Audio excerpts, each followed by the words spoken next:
This is your friendly neighborhood PhD, and you're listening to the Tide Pod.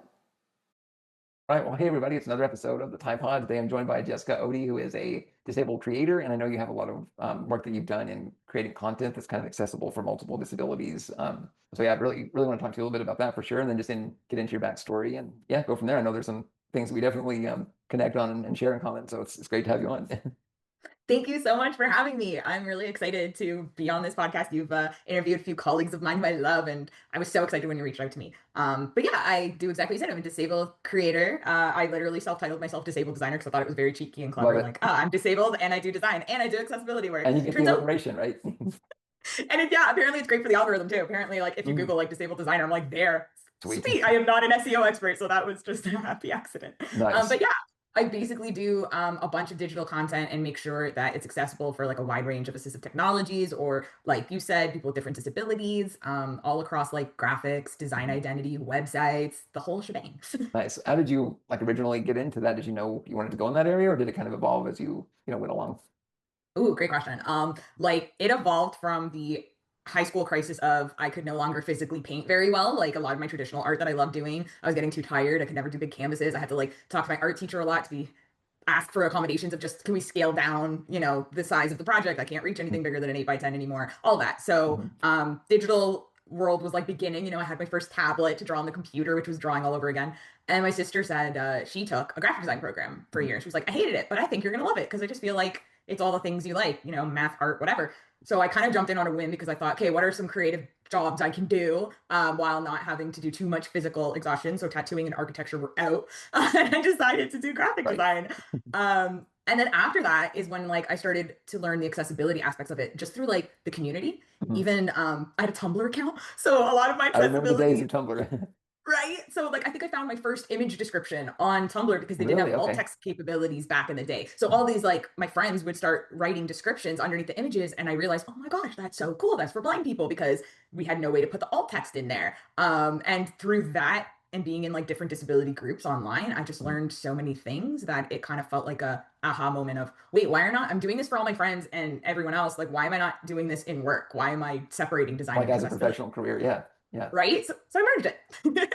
Wow, that's really great. That you're kind of bridging that gap, I think, because for me as someone kind of getting into social media and creating content the last few years, it's been like this huge learning curve of what do I need to include and how do I make it, like appealing while also accessible. And that's still honestly a process I'm still learning about, and so for people that are doing that, and even I don't know, like if you want to go into like professionally, like what work you've done with different companies and everything, but like just what goes into making sure something is, fully accessible to the best of someone's ability.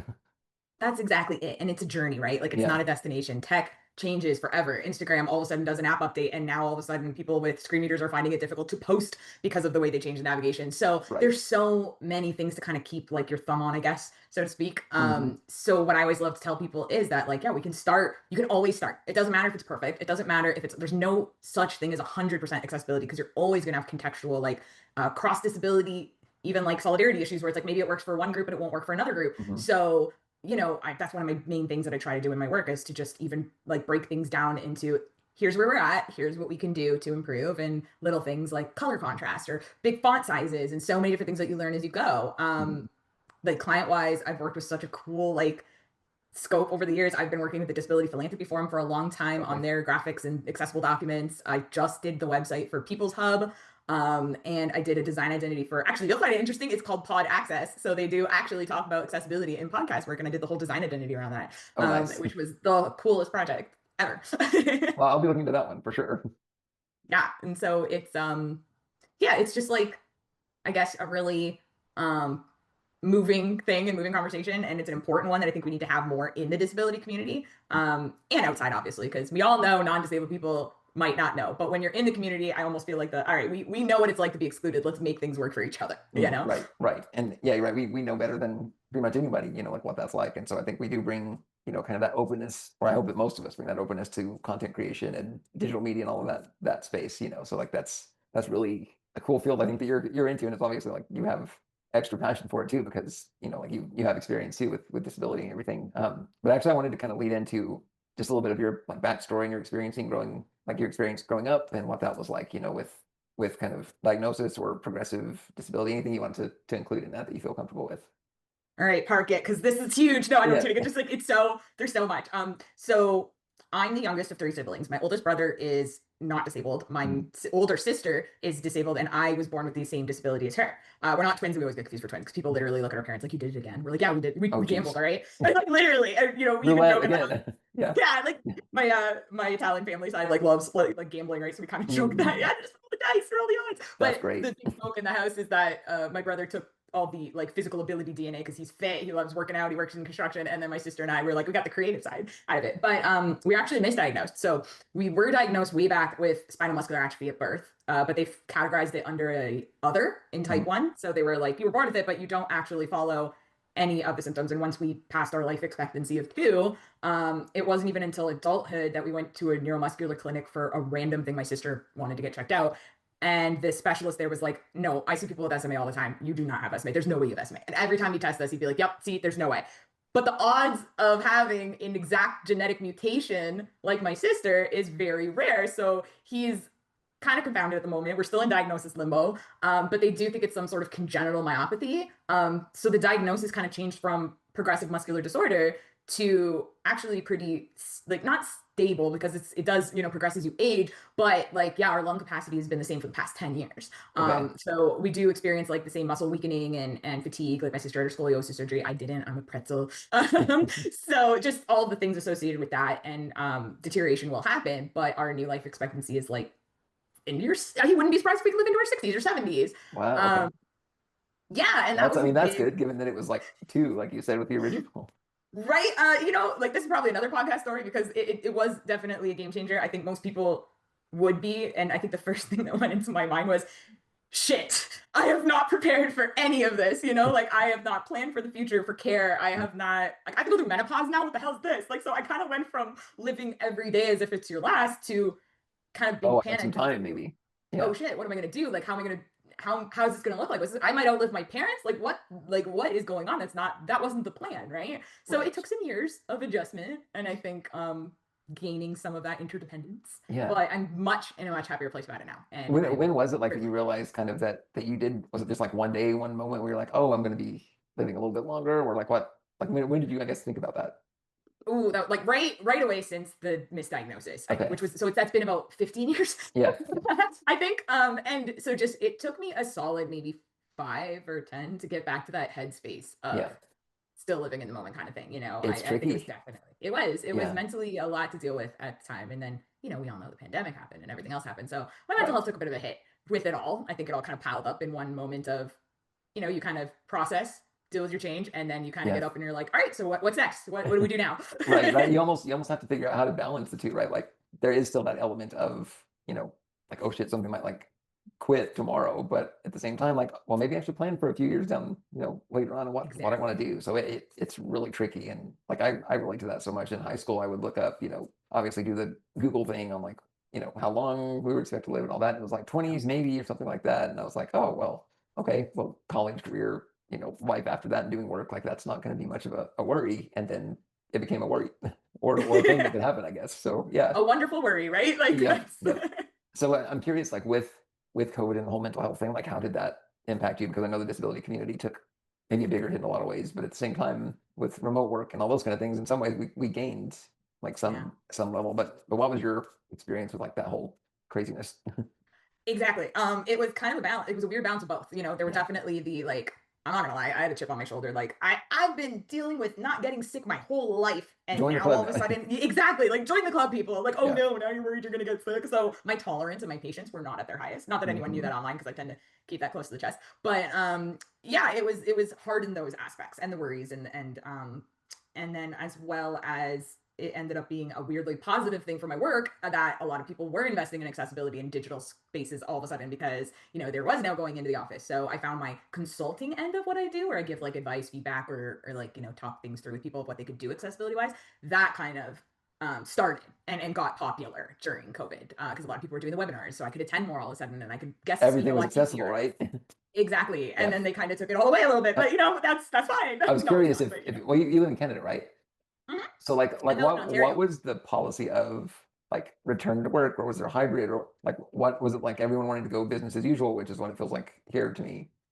Yeah. It was a good mix. It depends. Yeah. Like the restaurant industry, I'm not gonna lie, they took a big hit. And a Mm, lot true. of our amazing food scenes got just wrecked. We were like really big and known for that in our downtown. And a lot of them, like they tried to pivot to online ordering, and a lot of people tried to order out as much as they could. But Yes. that was when I found was a real hit. And then a lot of others were either, yeah, like it just depends on what industry you were in. Like Mhm. a lot of construction, it's very hard to do that you know, True. online Yeah. and in person a bit, but there was a lot of like, yeah, breaks or people, a lot of people were losing jobs and things like that too, because people were shorting their staff or not being able to like have the spaces they had before. So I think it was a Mhm. rough go all around. And now like certain places are adopting hybrid structures a bit more if they're a bit more like corporate or like Mhm. like computer based jobs, but other ones kind of went back to like, nope, we don't want this anymore. We're going right back to quote normal, and they Right. kind of removed a lot of the accessibility features that they were giving. So Did that impact your particular job at all? Like, did you get more or less clients after everyone started kind of returning? You know what? I'm way too fortunate to be able to say that I've had a good steady stream of work. Mhm.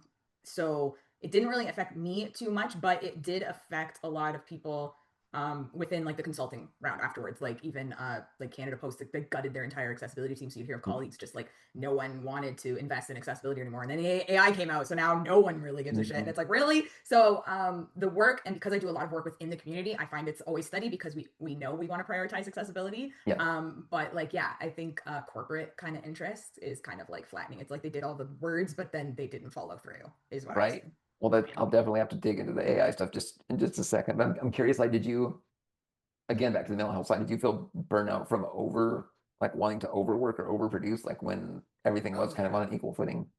Yeah, and the funny thing is that like even to just distract with where I was at mentally at the time, it was like, oh, let's just put my life into my work. Instead of worrying about I my feel life, that. let's just Yep. do that. And then you wake up one day and you're sore, you have cold sores, we're breaking out in hives, and I'm like, why am I stressing? Why am I working past hours? Like I did this freelancing so I could not overwork. That was the whole point, and here I am Yeah. overworking. So these last 2 years have been my what does work-life balance look like, and what are some boundaries and unlearning Yeah. habits I can do to try to prioritize my health again and prioritize my family and friends and actual human connections. So Yeah. Those it's are been, those are important for sure. Yeah. yeah, apparently they're really important for living. I don't know. Yeah. Yeah. But no, I definitely understand kind of like you mean, about like it's weird that all of a sudden it felt like everything was in a box, like all of the work, all of the relaxing entertainment, everything was in one space, and it was just like, constantly thinking about work. And so all that stress was just like in that room. And it was so strange. I never thought that could be an issue because I was working like hybrid from home for years before that, and so it's just like just that mental shift. And like you said, I think with all the things going on with like the world is on fire, basically, Yeah. it was easy to just dive completely into work, for me too. So yeah, now it's that adjustment period, right? Like, so what does that look like now for you as far as like a work-life balance thing? Is it, you feel comfortable with kind of where you are on that now?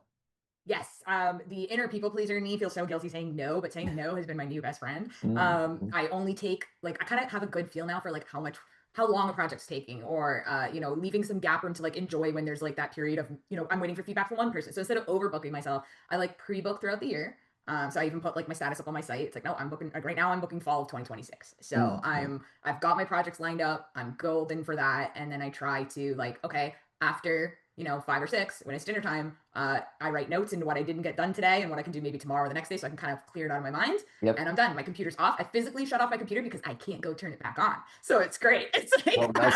It's a forced barrier then. yeah, it's a chosen barrier so that I can't. You know what? I Some of have those like, are good though. right. I need it for myself, or else I will just go back and try to finish that Yeah. thing. So I don't work weekends anymore unless I'm really tired or sick during the week or something. Then okay, if I need to catch up, I will. But no, like I don't. I just try to. This is what I can do today. Let's just Yeah. break down everything into little tasks, and let's plan dinners for the weekend, or let's go out with friends, or Isn't that nice? let's. Like actually planning some things like that, like put our skills at scheduling and planning into something that's a little more fun, versus just like always work related. Yeah. Exactly. Yeah. Yeah. Well, okay. So now I do want to get a little bit into the whole AI space. Like what are your thoughts on it and how has it affected kind of your day-to-day work that you're doing? Ooh, okay.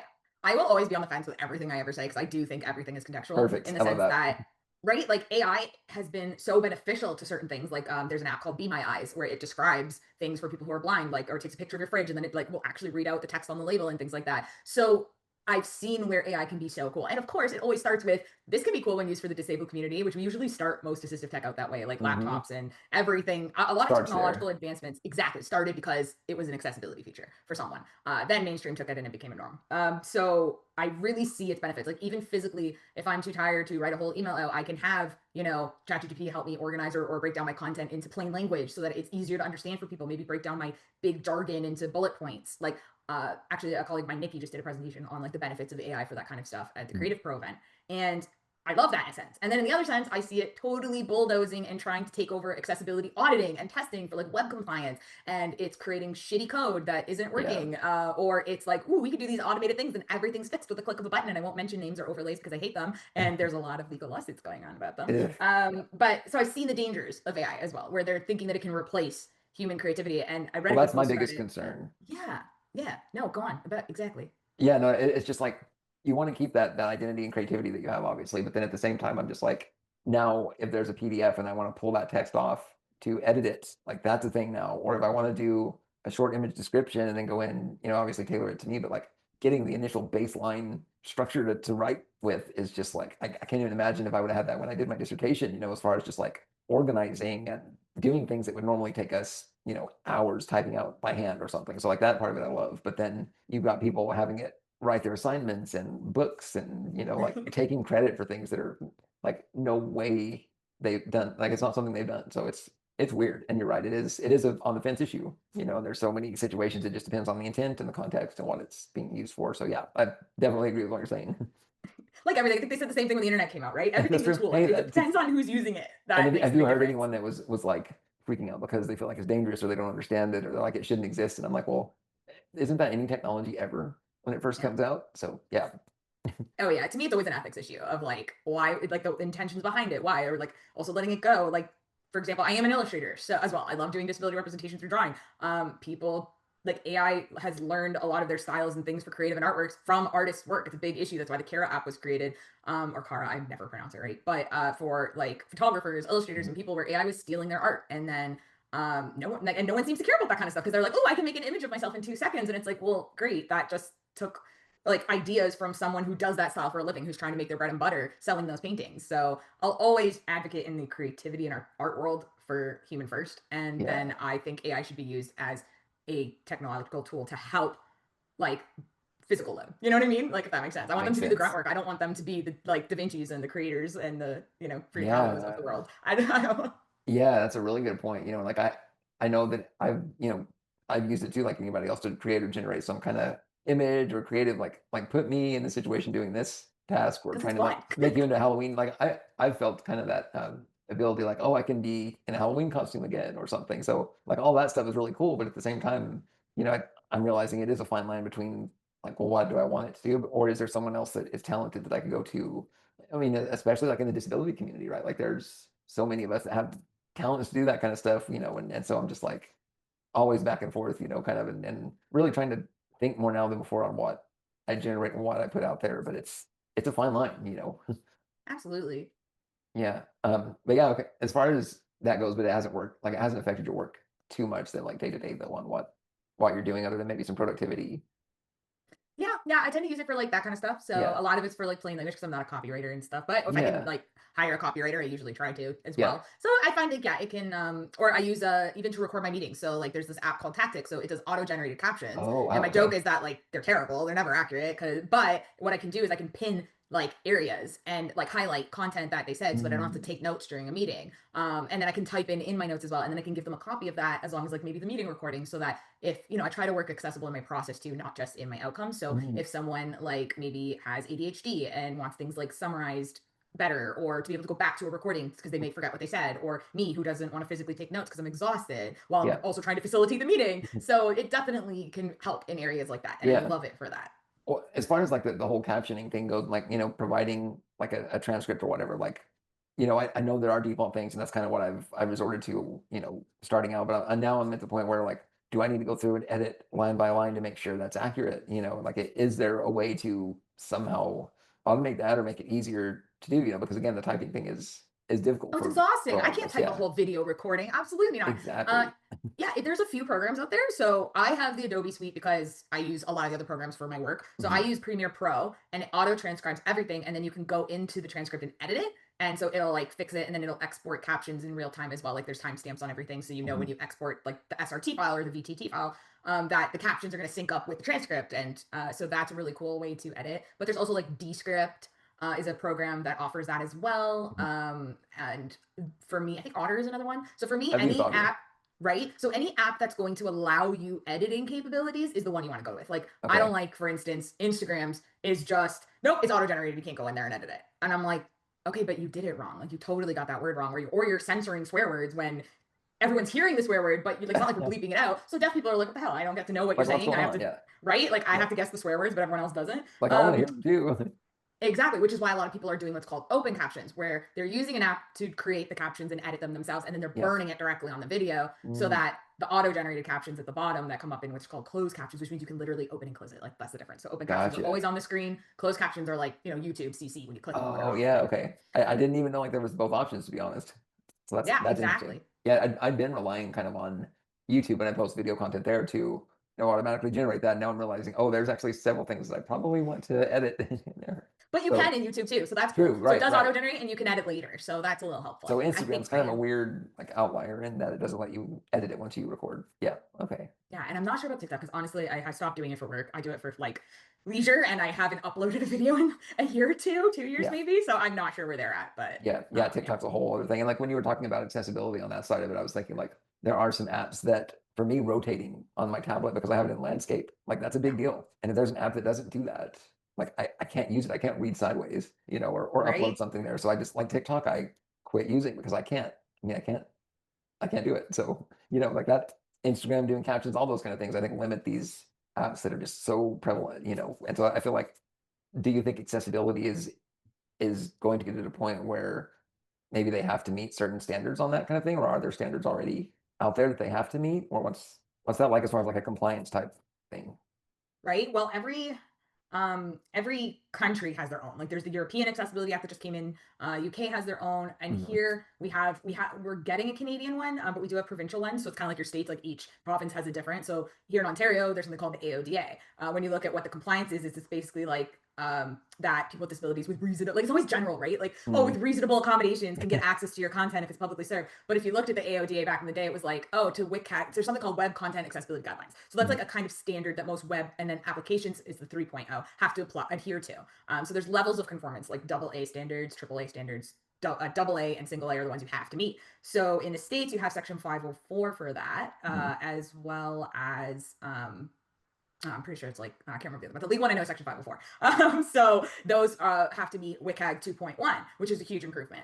Whereas in Canada with the AODA at the time, it was WCAG 2.0, which was shit. I mean, I looked at it and it's like yeah, it's good, but like it doesn't even have like text size or like you're just reading it. And it's like wow, there's so many compliance issues that could like fall in if you're just covering WCAG 2.0. But with 2.2 just came out, and I'm pretty sure there's like an entire page, and someone actually did a presentation on this disability or Mhm. design and accessibility summit for Creative Pro, where they actually talked about like yeah, from a compliance standards and how to get companies and businesses on board with where they're at. And a lot of it's like, oh, you have to test where you're at, and then you have to do a plan and what you're going to do. You have to prove that you're making it more accessible and making it work. But with how fast a lot of these apps and industries go, a lot of it's ignored. And right now in the States, you're kind of in a hellfire where you're already seeing these rights being revoked. Even I think was it General Energy something unit was like taking away section 504 where it doesn't have to be accessible or something like that. Again, I'm Canadian. Yeah. I don't know much about it. I try to stay on point with Yeah. it, but there's a Well, lot of like, yeah, it's like an industry. I mean, it's moving extremely quickly, so it would be easy, I would think, for people to just skip over things like that, and it gets lost kind of in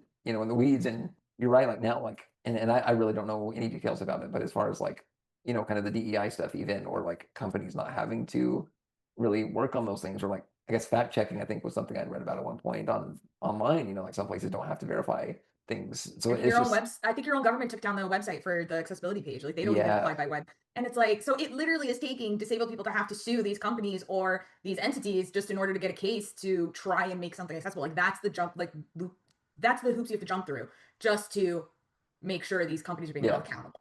Right. And I mean, the resources and energy that it takes to even get into that, like it's adding to, our day-to-day lives with disabilities in general, if you have to, go try to take a company to task or to go through a lawsuit or something. I don't even, I can't imagine what that would look like in my situation if I had to do something like that. So it's really, I mean, it's pretty disturbing to see how whatever progress was made in all these areas with access is going backwards again.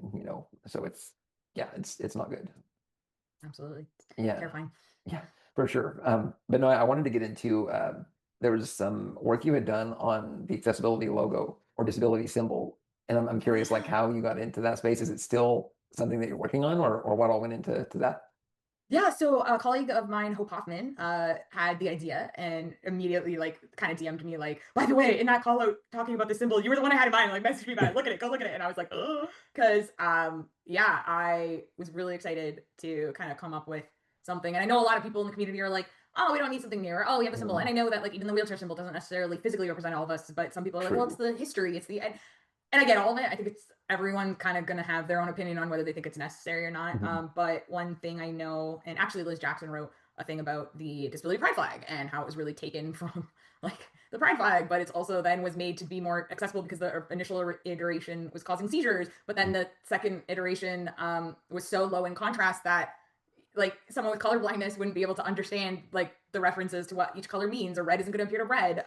So for me, from an accessibility standpoint, I was like, we kind of need a symbol. Like, not that you can, it's very hard to abstractly symbolize the entire disability community. And even my first iteration wasn't the best one because it was too tight of a spiral and people were like, oh, this could make me dizzy. And I'm like, there, like that is a great point that I totally did not notice because I thought I did it loose enough, but I didn't. So it's on pause right now because my friend Hope is actually far more concerned with legislation in the States right now. Her and a colleague started Disrupt, and they're trying, I think it's called Disrupt. I gotta look up the whole name, but that's something for you to do with post. Got that. But so they're way more concerned with, fighting against all these like trying and back turns of accessibility rights and things like Right. that. So we decided collectively, maybe this should take a break because no one really cares about a symbol right now and we're more concerned with like, our countries being on fire. Right. So Right. it is on pause, but we're hoping to get back to a place where we can kind of focus back on that. Right. Well, hopefully, I mean, at some point, I don't know when that's going to be, that things are going to kind of stabilize or regain some of the things that are being taken away. But, I think the thought behind that is really great. And the idea of,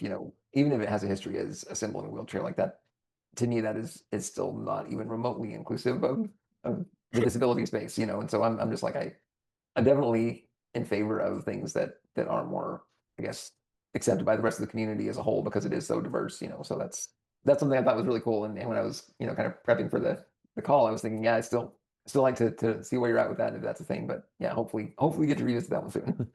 Yes, we're in the drawing board. I definitely have some random inspiration moments where I kind of like just doodle a bunch of different icons and see Yeah, see what sticks. So it's definitely still always in the back of my mind and right, ready to be worked on when we're ready to do right, it. In crypt exactly. time, right? Hey, there you go. Yeah, when there's like a void in crypt time when you have a chance to play with Yes. it. Yeah. Yeah, that's awesome. Well, I definitely, I appreciate all of the knowledge and awareness and resources you're putting out there on, making digital content accessible because it's something I think that has been lost a lot, and I'm trying to, kind of get up to date and current with a lot of that. But as far as like resources on how someone can learn more about what's out there, like I know you have a website that has some of those available, but like, what's your, I guess, suggestion on kind of how to find the resources to start out, making sure everything is as accessible as you can. Absolutely. It really comes down to what you kind of like what industry you're in and things like that because then you can kind of find specifics Right. Okay. of okay, like if I'm doing videos, then you can dive into okay, what's the best way to make your video accessible. So WebAIM has a lot of resources on how to make like documents, video, audio accessible. Mhm. The WCAG itself, like Web Content Accessibility Guidelines, is a great kind of it's hefty, so I understand people don't want to read it all, but that's where I found a lot of the basics of like color contrast. So there's like basic principles of it's your color, it's your text size. It's also for me making sure that whatever you're putting out there visually can also be described through text. Like there's tactile learning, there's audio learning, and there's visual learners, right? So if we break that down into those three categories, then are you making it accessible in all three of those categories? So there's a lot of tools you can use. Like I have contrast checkers on my resource page. So like at jessicaoddi.com/. Saved. There's so many like you can filter out like accessibility tools. Like there's so you can test the background color and then the color of the text on top of that, and it'll tell you right away if it passes or fails. So you'll know, oh, there's not enough contrast or people like aren't going to be able to read it. Then if you want to like look up the accessibility of each app, you kind of have to like do a quick search of okay, how do I add alt text to images on Instagram versus how do you add alt text to images on like TikTok or things like that, Yeah. video descriptions or things. So you kind of need, and I have like links. I think I put the plot access up there too, but there's like links up there that will kind of navigate you to, oh, are you making documents accessible? Here's some for Word and PowerPoint. Are you trying to make your visuals accessible? Like, yeah, here's a contrast tester, things like that. Yeah. Well, I actually have a question for people that don't know. What is the difference between alt text or an accessible image description? Oh, excellent question. Okay, so when you're in web design, and if you know anything about HTML, images or tags, so it's called like, there's like the little like open bracket and then image, and then there's a attribute called alt. So what that does is it describes, when you put something into alt text, it's actually like putting it in the image. So back in the day, in like, Windows 98, if your web page didn't load and there was a broken image, it would put the text there instead. So that was its original like, intent for just good coding. Oh, okay. So alt text is actually attached in the code itself to describe the image. I like to keep it nice and short.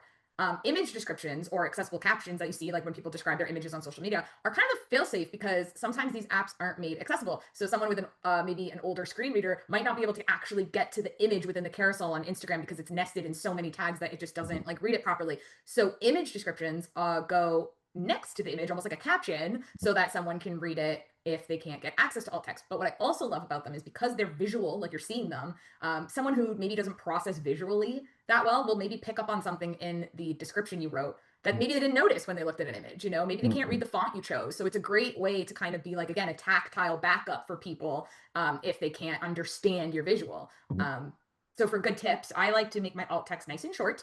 Just write, if it's text-based, write whatever the text is, because that's what it's for. It's just to describe that. Image descriptions can be longer and it can be a bit more, descriptive, because you kind of go into what's the purpose of this image, describe that. Then, maybe you can get into the background details if you want. So if someone really doesn't give a heck to look at the image, description, maybe I even know some blind people who are like, I don't give a shit, just get me the info. I don't care what the background is. But then I have artists and designers and people who maybe lost their vision who are like, no, I love it because I can I can picture it. It gives me a story. So it kind of just gives people options to interact with your content. Right. And I guess in the end, that's kind of what it's all about, is providing enough options for people to access it in the way that they need or want to, for sure. And like, Exactly. I like what you're saying about image description though, because it almost allows you some like personalization or creativity. Like you can elaborate on kind of what that image, what it means, represents, or a little more of the, I guess, personalization behind like why that's even something they're posting in a way. Exactly. Yeah. And want to do a little accessibility technique together? Yeah. All right, ready? We should do a visual description. So if someone's watching this on YouTube who is blind, they might want to know what we look like and who we are. So whenever I introduce myself in a video, I describe myself. So do you want me to start so that I'm not just, throwing you under the fire? I can describe Go for myself. it. Yep. All right, so I'm Jessica. I use she, her pronouns. I'm a white disabled woman in a power wheelchair. I have clear frame glasses on, and I'm wearing a maroon hat and oversized t-shirt. And today I'm in my front room office, which is teal with some like cupboards, and I have like a little French door behind me with glass. No, I love that. That's really good.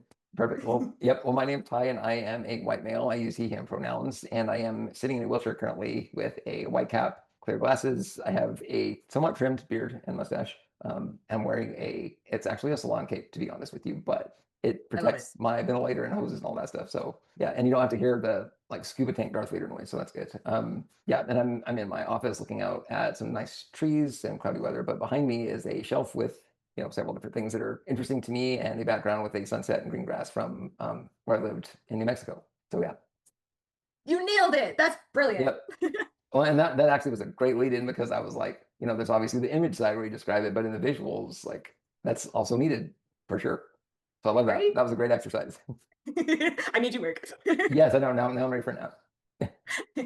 No, that was great. Well, I definitely have like a million different directions I could probably go. But I did want to touch with you just a little bit, because we talked earlier before we started the episode on caregiving and how to manage that and balance it with, allowing you to do your job and your day-to-day activities. So like, what has your experience been with finding them, and like what works, what doesn't, that kind of thing? Oh gosh, great question. I'm kind of new to the area. And I know most people or some people don't relate. And it was a hard transition to go from my parents being my primary caregivers to like, growing up and realizing again with this long expectancy that, oh, okay, we're gonna need some, we're gonna need some community help in here. So I actually started out with agency care. This was kind of an emergency situation because my mom had cancer at the time. She's in remission now. But with that, that's awesome, by the way. Thank you. We're really happy. We love her a lot. And so my dad was working, my brother was working, and so like we needed care in pronto. But what I didn't like about the care agencies is that a lot of no-shows were happening. People would just not show up, or we were deemed as a two-person job just because we didn't have a railing on our countertop. We have like a fully custom accessible house, so it's just so many factors that like I'd be texting my dad at like 3 p.m. No one showed up. I have to pee. Or we would just like get to a point where I text them like a lemon emoji. I need to know that like, okay, I gotta wrap up this meeting. That's perfect, by the way. right? You should see it. Like our chats are just like shit emojis. This emoji, hey, you know what? Like that's perfect though. It makes it easier. So over the years, and a lot of my friends were on this program called direct funding, where you're a self manager. So my sister and I employ our own care now, and it's really cool in the sense that we really get to like take the time to hire people we can trust and we know and who like fit with the environment and just a good vibe check and learn. Right. And it's also on the other end a little bit difficult because you're also scheduling, messaging your bookkeeper all the time, doing reports quarterly. Like it's like having a job, right? Like I put it on my resume all the time. I can manage staff, like I can schedule out things. Exactly. Like I'm wearing all these hats.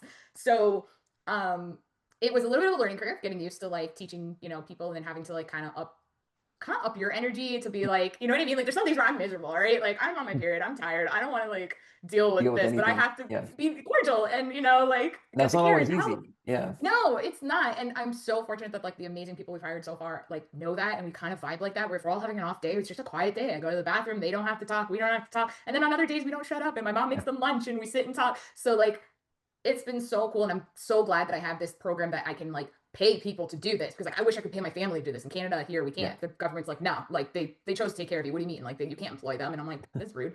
Right. But yeah, because like a lot of them can't work if they're doing caregiving. So yeah. Yeah, exactly. And like my mom was a stay-at-home mom for her whole life because she was like our primary caregiver. Well, my dad was like the quote breadwinner, but like you can't even like value things like that, because like she deserved to be paid for all that labor she did, and I wish I could. But so it's great that I can do that and that we have this system, and it's obviously comes with its own stresses and worries down the road too. Like we were just talking about before we recorded about how it's a revolving door sometimes, right? People's lives, like this is part-time work, they move on, they get families, they get jobs, or something happens, so you kind of have to like rely on these people, but then also know that like this is also a job and I need to be prepared for like to hire new people sooner, or to cover their shifts, or to make it work for them and make it beneficial for them as well. Like so it's such a give and take. It's like I have to maintain my own dignity and respect and pride and love for myself, while also having to understand that caregiving burnout is real and that it takes a community to take care of each other. That's why I love interdependence, because we all rely on each other for something, whether it be mentally, physically, emotionally, whatever. We all rely on each other. So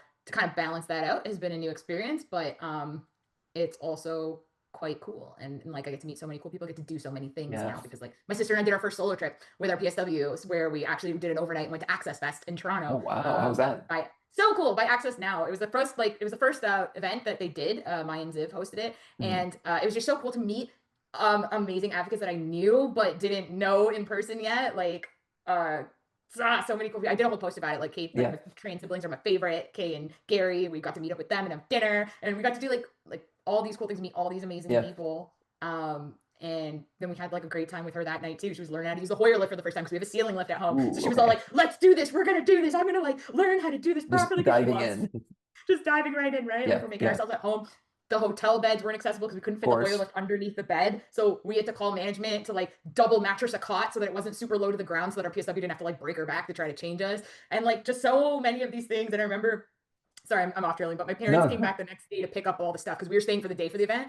They came in, picked up like the lift, and they come in and they see these cots and all this, and my dad just goes, "Oh, thank God you're your mother's children, because you figured it out." I was like, basically, we were like, "Why didn't you call us?" We're like, "We did it. We figured it out on our own." Right. And that's you're really good at adapting and adjusting, like a lot of us are, I think, for sure. Right. I think we all have to be. Yeah. How do you like recruit or bring in people for the whole caregiving thing to try to decide if that's a fit or not? Oh, all right. So in our program, actually, we just got connected with an agency, like an employment agency. So they're funded by the government to help us find people, which was a cool experience, because before that it was just Indeed, which was filtering through so many spam things. And that sounds painful. Yeah, it was a lot. Like you get like 30 applicants in a day, and you're like, half of them are spam accounts or don't message you back for an interview. So this process was really easy, because they coordinate, like we give them our schedule, we do virtual meetings at first to kind of interview them. So we ask like my friend Carly gave me like a question to ask, which was a really cool one about interdependence, like, just to see how they'd respond of like, "Oh, we want ice cream for lunch. What would you do?"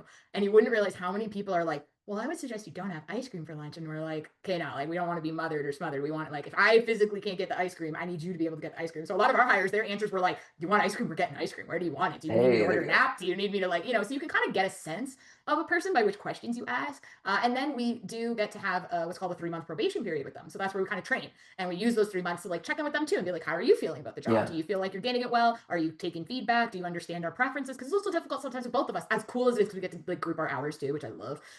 We also get to like try to make sure that it works for the both of us as well. So during that probation period is when we decide if it's like a fit or not.